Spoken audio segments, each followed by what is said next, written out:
Welcome back to the studio. This is going to be my second video for today because, as I have said, I'm trying to bank a few videos because we're heading into the holiday season.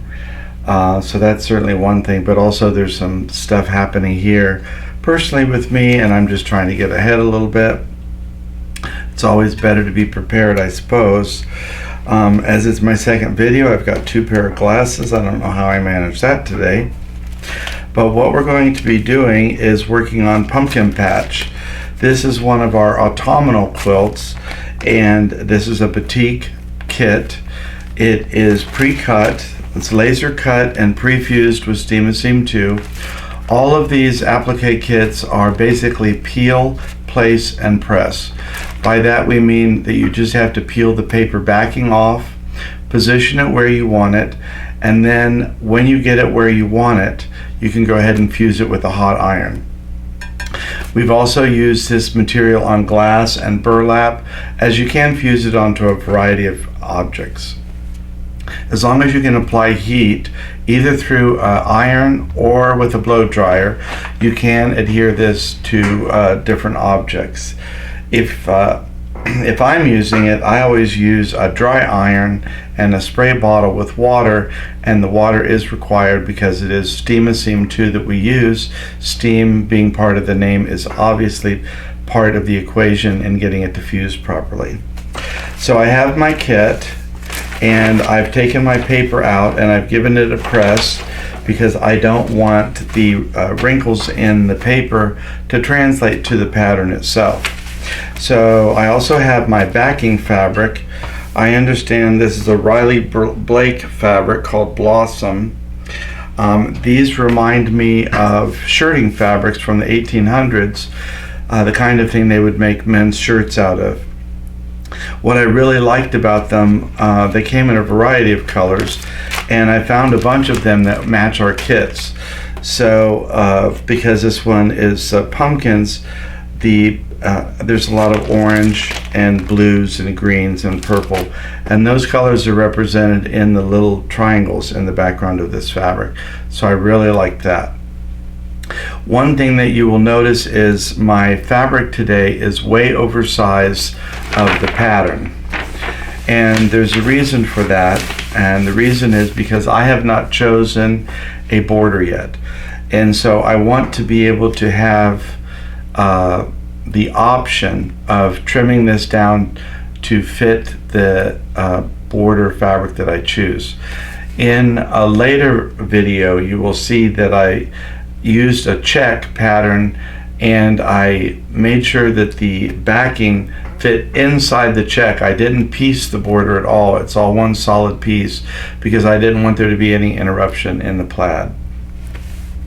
So I'm going to go ahead and leave this big until I know what I'm doing with the border fabric, and I'm going to get my pieces out and put them in like-minded shapes, and I'll pull the camera in and get rid of some of this extra stuff, and we can get started positioning the pieces, and then we can peel, place, and press.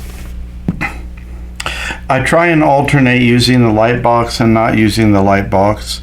Some people have issues with it, some people have issues without it. I have my color cover sheet here in my placeholder. I like to use this if I'm confused about what shape goes in what position. And you can see that I have positioned a lot of the pieces similar to where they are going to be going. Now sometimes it can be hard to see where all of these different layers would go, but you could lift up the pattern, or you could just lift up the backing fabric and put the pieces on before you get there. But if they're not placed exactly, I don't think it's going to create a huge problem. So however you're comfortable working with that. All of the pieces, as I said, are laser cut. They're pre-fused with Steam 2, which means they have a paper backing, and you can see there's a shiny, sticky substance on the back of each piece of fabric, and that is the fusible material. If you ever come across a piece that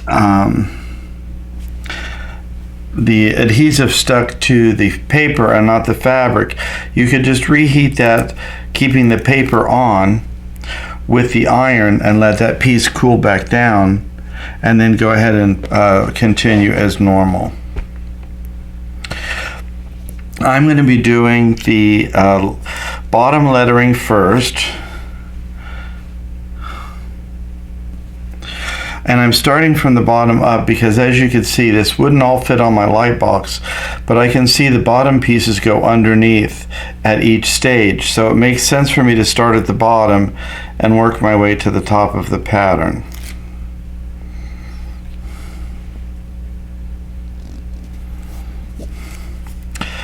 And in the climate I'm in, I don't usually have any issue with peeling the paper off. It usually peels off very nicely for me. If you do have an issue, you could always use a sharp object like a seam ripper. A lot of times I'll keep a clover head pin here on the side of my ironing station, and I'll use that to score the back of any of the pieces that are a little stubborn about coming off. And by that I mean doing something like this. Then when you bend it over, well, I didn't score it deep enough, you can get a hold of the paper that way. So even if I have a bent pen, I can still utilize it for that function.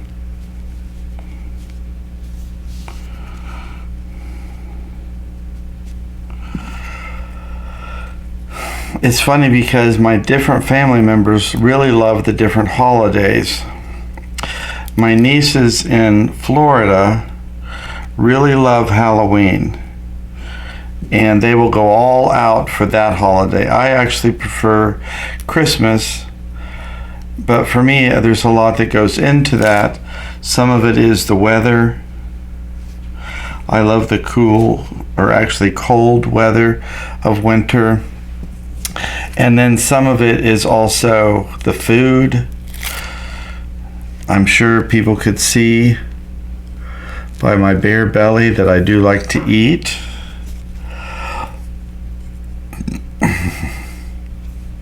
But I also love the decorations and the meaning behind Christmas. You can see some of these shapes have left and right. So you just want to make sure you're picking up the right shape, otherwise it could get confusing.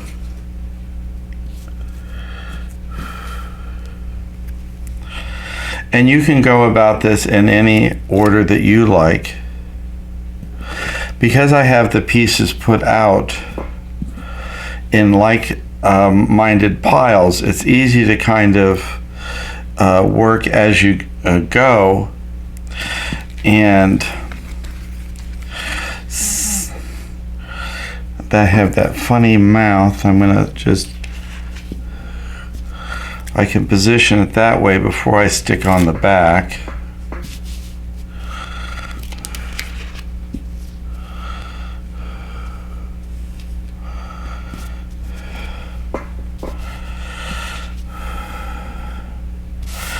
What else do we have? We have a nose.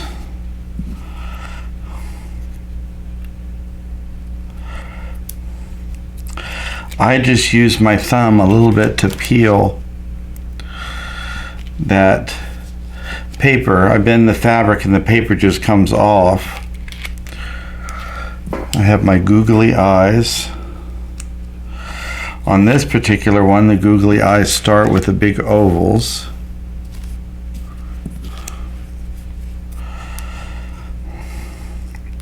Now all of these pieces are still repositionable. They are sticking to the background fabric, but it's not permanent yet. It's not permanent until we get to the iron.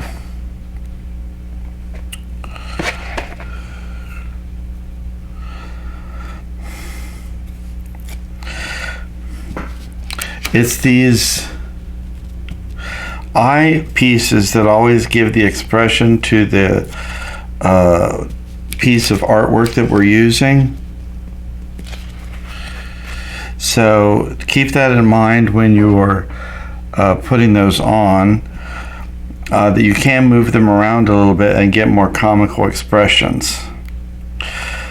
These eye pupils are always like an ultra suede material, and those are the trickiest ones to keep in place because they are thicker, they are heavier, and sometimes during the process of doing the applique, any of the steps, those will pop back off.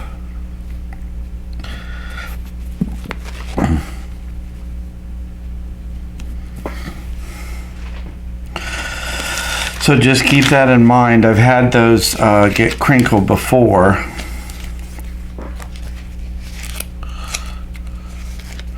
These pieces are all peeling off really nicely for me today.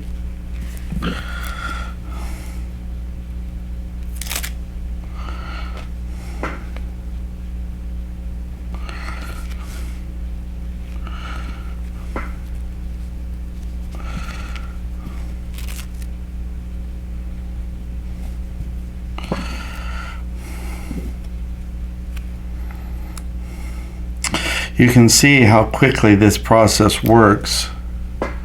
Having it all pre-cut really makes a world of difference. Okay, we have 2 big triangles.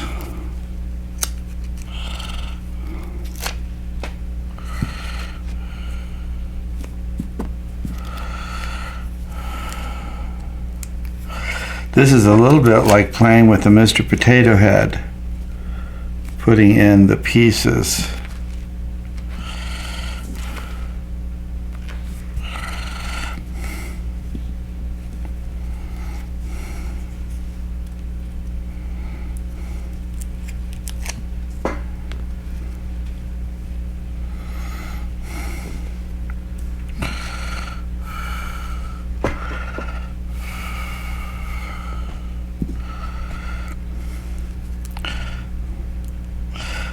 This particular pumpkin has 2 different sizes of the purple eyes. That makes it look really like googly eyes.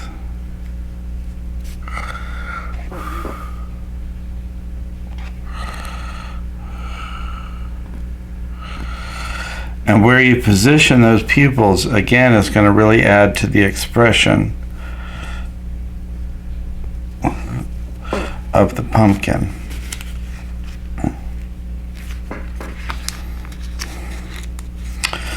This is going pretty quickly. I'm almost to the point where I'm going to need to move up the pieces, but I'm going to try and get as much of this side work done also so that I don't shift them onto the floor.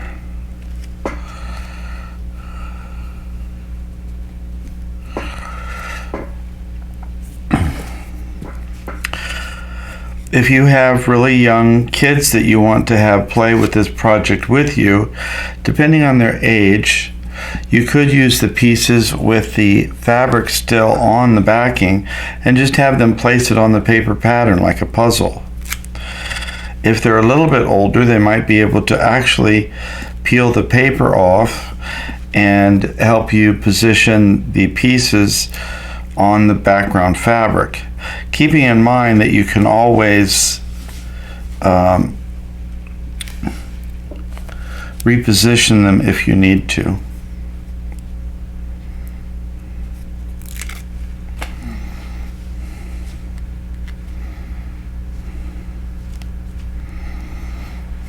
So I have all of these pieces so far. I'm going to go ahead and finish out my pumpkin face.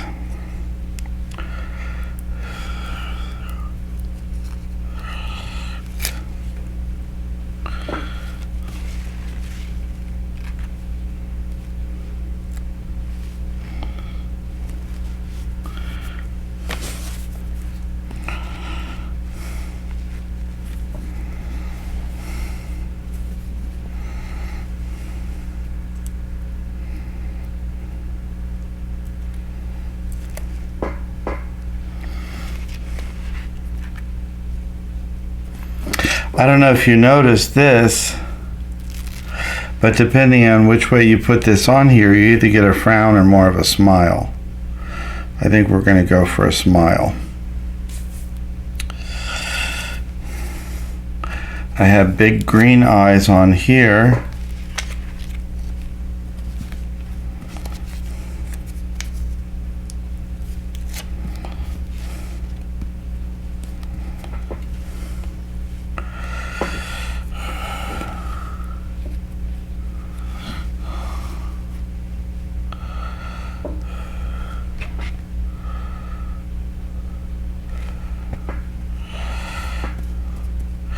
And I'm going to stop and reposition before I do my eyes. It seems like I'm missing one of my purple eyes, but I'll have to look on the floor and on my stomach and make sure I haven't gotten that connected to something else.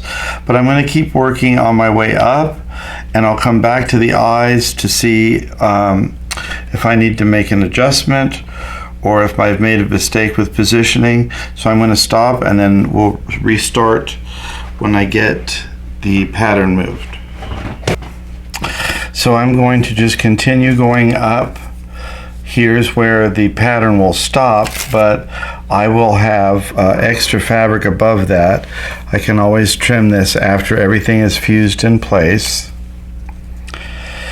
And I'm going to continue putting all of these pieces down that I know where they go.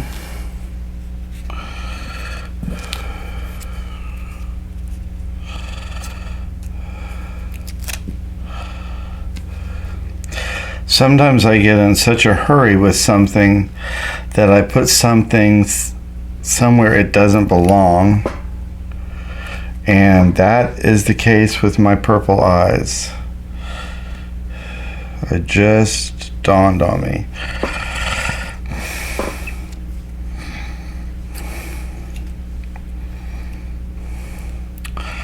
So if I go back and fill these in with yellow dots, I will have found my mistake.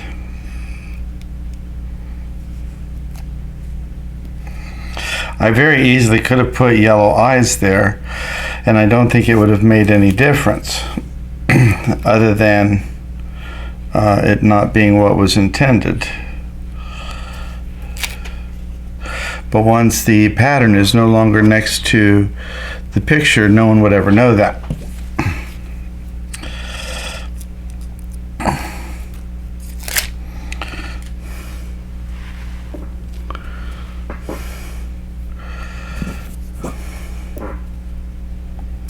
I very rarely have to use the score method to get these papers off.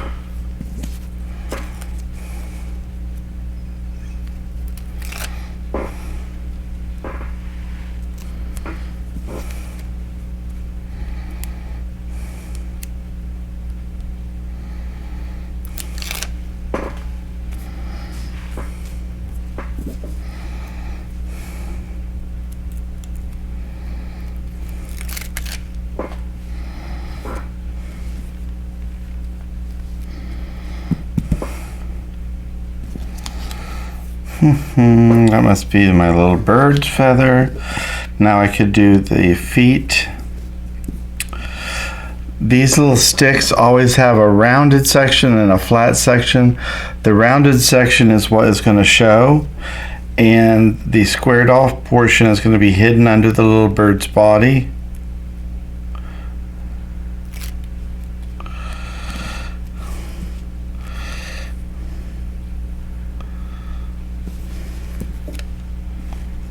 So that's just a little something to keep in mind. For that reason, because the squared off part is going to go underneath the bird body, I always peel at that place. So if I crinkle up the fabric at all, it's crinkled where it's going to be covered by the bird. And this little tiny bird beak is just about the smallest piece in the entire kit.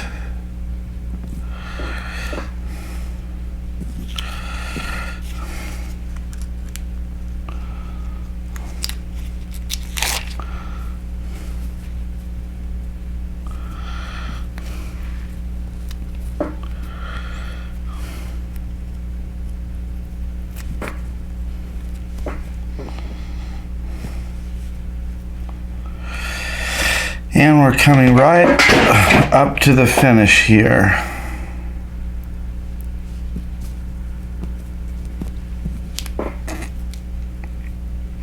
I've done this little bird so many times, I almost don't have to look at the pattern.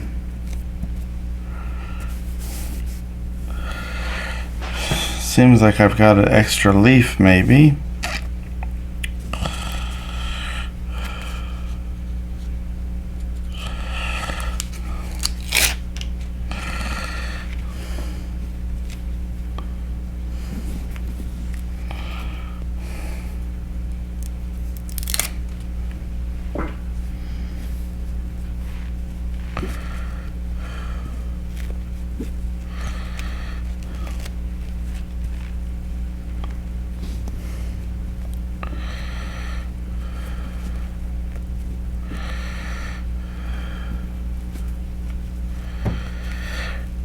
This has to go at a very particular little angle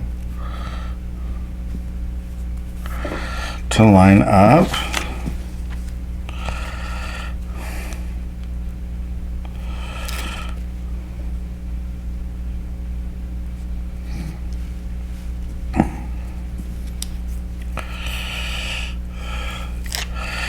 Thought I had an extra leaf, but I forgot about his wing. We have 2 eyes for the top pumpkin.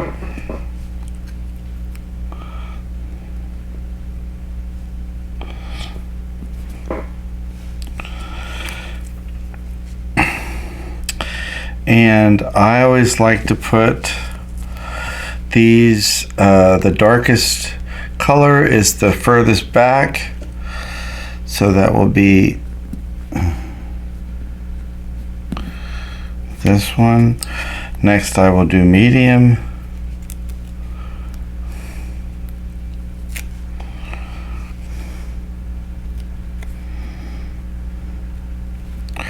And then the lightest one will be towards the front.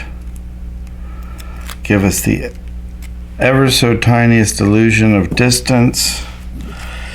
And just like that, we have all the pieces in place.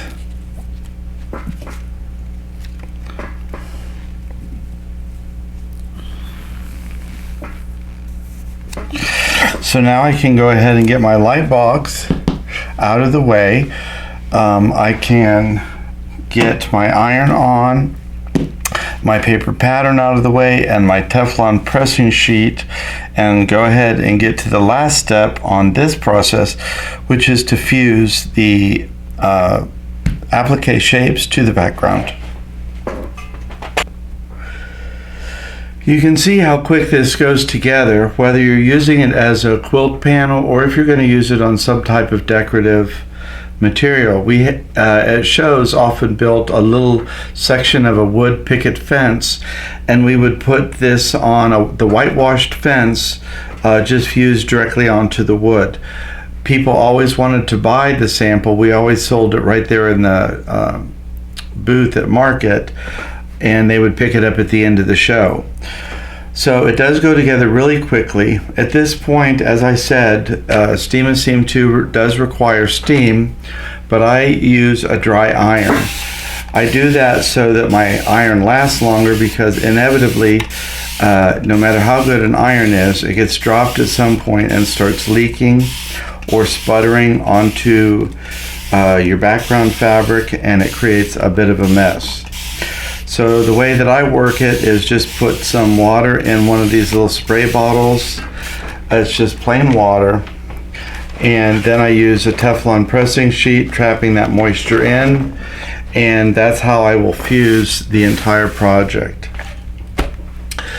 Now, there's a lot of questions about how long you fuse, and that is an unanswerable question from our end. It's something that you will have to test, because your environmental temperature may have some little factor to play, the quality of your iron, the iron setting, the type of material you're fusing onto. These would all play a role in how long it would take for the heat to properly fuse onto the back material. Also, you have to keep in mind, in my case, I'm using a Teflon pressing sheet, so we need extra time for the heat to transfer through the pressing sheet onto the first layer of the fusible. Whenever I do these fusible projects, I always fuse from the top down. And one thing I forgot to do, but I'm doing now, is making sure that all of those ultra suede eyeballs are where I want them, because sometimes they will shift. The Teflon pressing sheet also protects the edges of the applique. Sometimes in the past, when I was lazy and I was pushing the iron rather than lifting up and moving, I would catch the edge of an applique, it would crinkle, and then I would fuse it in its crinkled shape to the background, and then I would be really mad. So this Teflon pressing sheet prevents me from doing that. It also prevents me from scorching the background fabric by having the iron in one place too long. It also keeps glue from the fusible material from seeping out around the edge of a shape and getting onto the sole plate of my iron. And if, unlike me, but some of you may have water in your iron, if your iron sputters out rust on the Teflon pressing sheet, you could just wipe it off. If you're doing that and it's on the background fabric, now you've got rust on your cotton fabric, and rust is generally a very hard stain to get out. So that's why I used a Teflon pressing sheet.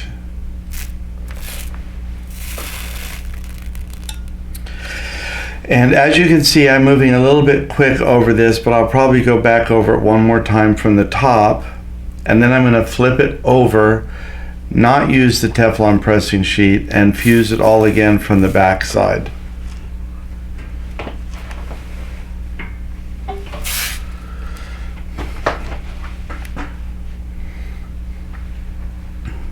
One of the greatest things in the world about this whole process is that you can get something done in time for a holiday, even if you are really crunched for time. If this was a hand applique project, or even if you were going to do the raw edge yourself, it would take a lot longer than what this 15 or 20 minutes it took to fuse this down. And when the holidays come and go so quickly, you don't really want to spend 6 months or 8 months on just a seasonal decoration. Many of our patterns come as a kit, but you could also buy this patterns as an add-on, which is basically just the color sheet on the front and the paper pattern, and you would use needle turn or whatever process you would normally do for your applique. The other way that we sell applique patterns is by SVG files, which would be a download. You would download the file and send it to a machine similar to a Brother Scan and Cut or a Cameo Silhouette, and you would pre-fuse your fabric yourself using your own fabric and your own fusible material, and you would run the program on the SVG files and cut each of these separate components using different fabric for each shape. I do have videos on YouTube and Facebook showing that process. I haven't done one in a while, but there's one or two, so there's no need for me to do it again. But you can see how that process works. And right at the moment I forget what design I used. I think I did a dinosaur, if I'm not mistaken.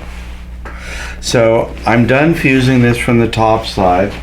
I'm going to set aside my pressing sheet. I'm going to flip over my entire piece.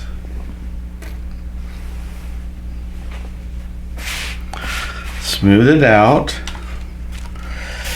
And now I'm going to reapply moisture from the back, because I really want to make sure that we get all of that fusible material bonded through all of the different layers. And you can see where the eyeballs are. they're sticking up a little bit from the back, I really want to make sure that we fuse that good. So anywhere there's double layers, I'm going to pay special attention.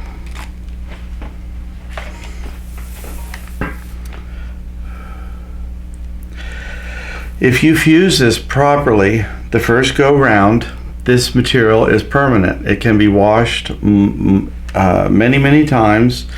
We have aprons that we used to wear in the booth, and the aprons had no stitching on it, and they had been washed and dried over a dozen times with no effect on the pieces being permanent.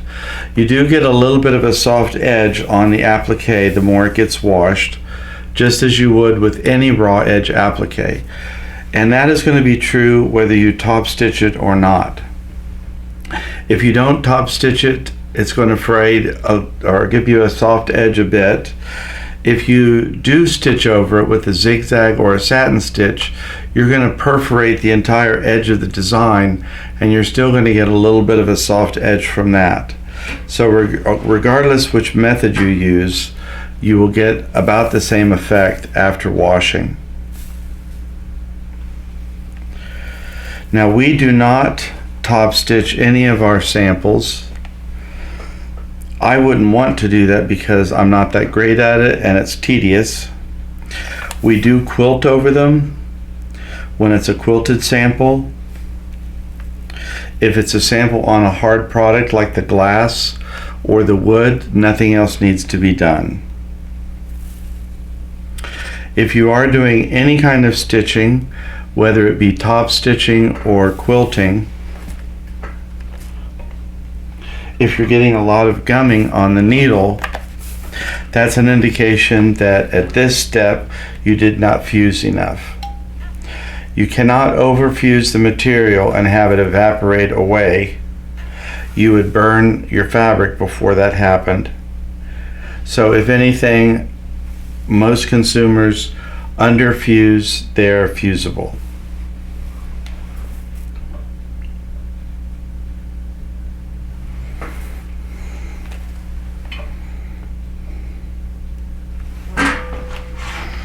So at that point, I'm going to go ahead and stand back and look at my finished piece as it is so far, and we'll reposition the camera. As you can see, I have quite a bit of excess fabric around the entire perimeter of my sample. Now, the only purpose of this particular fabric that I bought for the background was this quilt, so I don't mind if I have to trim it down and waste some of it later, because this is its whole function. This is its premiere. But I wanted to be able to make adjustment according to the border fabric that I chose. So that will play some role, and I haven't chosen that yet. So you won't see that until this is ready to be quilted. But this is finished as far as this video is concerned. I really love the colors of the kit. Again, this is a Batik kit. I did manage to keep all my eyes in the right place. Once I figured out the circles, I had everything I needed. I also love this Riley Blake fabric that really coordinates with the colors that were used, and I'm going to have some fun picking out my border. So that's going to wrap this up for now. I thank you for joining me for another seasonal project, and I hope that you enjoyed this process as much as I do. And I look forward to seeing you here in the studio again next time. I just want to say thank you for your time. We appreciate all those people who like or comment. We love to hear what you're doing in your studio as I'm working in mine, and seeing some of the things you're working on. If you are working on another type of seasonal quilt that isn't Halloween or autumn, we would love to see a picture of that in the comment section. Also, we really appreciate those people who like the video, who share the video, who subscribe, or like Facebook, depending on if you're on YouTube or Facebook, because that algorithm helps expand the reach of these free educational videos. So we really thank you for that. Until next time, take care of yourself and take care of each other.